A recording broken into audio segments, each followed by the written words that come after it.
I've got more shocking poll updates from across the country that I need to show you now. But first, I've got a quick question. Do you want Joe Biden to be president again? We did our own survey with this question, and the results were pretty surprising. Make sure to keep watching as I'll reveal the results later in the video. Now I'll identify the safe states for both candidates.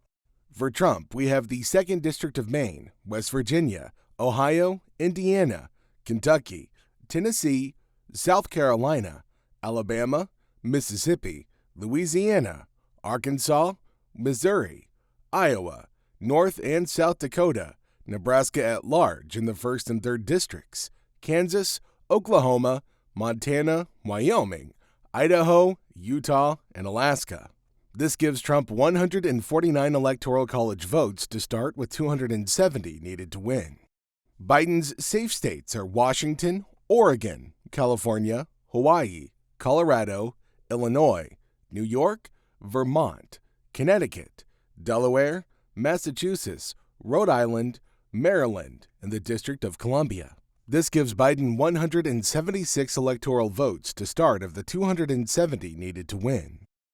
With these remaining states in play, let's analyze the polls in more detail to see who's projected to be the winner of the 2024 election. Starting with Nevada, home of one of my favorite treats, chocolate-covered scorpions. We're looking at the latest 558 poll, which shows that Trump is currently ahead by 6 points. If we take a closer look, Trump has 45%, Biden has 39%, and Kennedy has 6%. I'm going to list out the margins at the top of the screen, but we have safe states, likely, lean, and tilt. So with the 6-point lead in Nevada, this makes it a lean state for Trump. Sliding over to Arizona, Trump is ahead by 4 points with 43% to Biden's 39% and Kennedy sitting at 7%. This makes Arizona a lean state for Trump, highlighting its very competitive nature. The presence of third-party candidates like Kennedy adds another layer of complexity to the race. Before we continue, giving this video a like would be greatly appreciated, and consider subscribing, please, as only 1.7% of you have done so. This helps to support independent election analysis that doesn't come from a big media company. So, thank you all.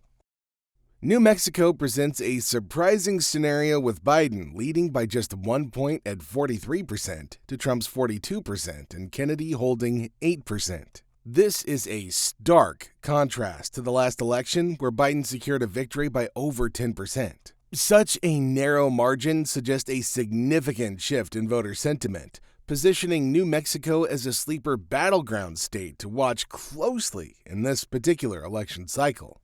Up in Minnesota, the latest poll has Trump ahead by 1 point, with 42% to Biden's 41% and Kennedy at 6%. This lead is noteworthy as Minnesota has consistently voted Democrat for the last 50 years. Losing this state would be a historic upset for Biden, underscoring Minnesota's increasing competitiveness and its crucial role in this election. Next up is Wisconsin, known for its slim margins of victory.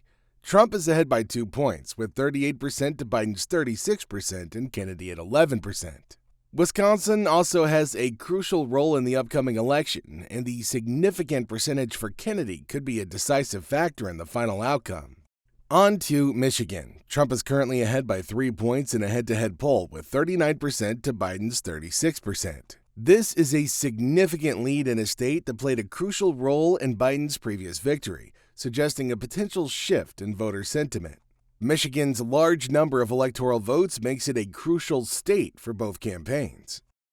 Heading east to the state of Maine, polling data is limited, but Biden is ahead by 8% in the 1st district, and Maine at large has voted for a Democrat for the last 30 years. Nebraska's 2nd congressional district has limited polling info as well, but based on recent elections, it leans blue. New Hampshire shows a tight race with Trump shockingly ahead by 2 points, holding 44% to Biden's 42% and Kennedy at 4%. This is particularly surprising because a Republican hasn't won in New Hampshire in over 24 years. We're talking Y2K. These close polling numbers could be reflecting the state's shifting dynamics.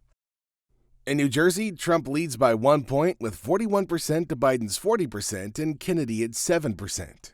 This is a dramatic change from the last election where Biden won by over 15%. The surprising poll results highlight New Jersey's evolving voter landscape, making it more competitive than in recent years and potentially a key state to watch this election, even if it does still smell like swamp. In New York, a recent poll shows Biden ahead by only 8 points, with 47% to Trump's 39%. Now, this is a significant drop from the last election where Biden led by over 23%. Such a steep decline is making New York less of a safe state and more competitive for both candidates. Okay, so we've only got 6 states left to cover, and Trump is leading Biden by 219 electoral votes to 185. But let's keep watching to see who's going to win these final states. Moving to Pennsylvania, Trump is ahead by 3 points in the latest survey, holding 44% to Biden's 41% and Kennedy at 7%. This narrow lead underscores Pennsylvania's important role as a battleground state, with both sides heavily investing until November. Pennsylvania is going to remain pivotal in determining the election outcome. Now, as promised, here are the results from our survey, asking if the public wants Biden to be president again. Be sure to share your thoughts on this in the comments below. Next up is the Commonwealth of Virginia. Biden is currently ahead by only 1 point, with 42% to Trump's 41% and Kennedy at 9%. In the last election, Biden won Virginia by 10%. If Trump wins here, he would be the first Republican to do so since 2004. In North Carolina, the most recent poll shows Trump ahead by only 2 points, with 44% to Biden's 42% and Kennedy at 4%. This tight race underscores North Carolina's status as a key battleground state. The slight lead indicates that both candidates need to focus heavily on appealing to undecided voters here. Moving on down to Georgia, Trump is leading by 3 points in a head-to-head poll, with 47% to Biden's 44%. This state has been an intense battleground in recent elections, but is currently leaning red. With such a narrow margin, voter turnout and last-minute campaign efforts could play a pivotal role in determining the final outcome. Next up is Florida. Trump's ahead by 6 points with 43% to Biden's 37% and Kennedy at 7%. Florida is now seeing a major shift, with demographics suggesting a strong conservative change. Our final state is Texas. Currently, Trump holds a 10-point lead in a head-to-head poll, making this a likely state for him.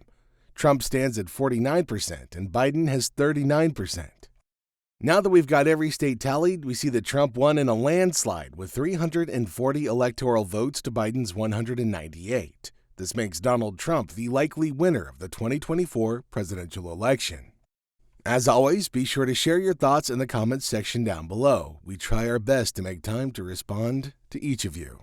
And as always, I greatly appreciate you watching. If you enjoyed the video, then consider giving it a like and subscribing for reliable and consistent election information.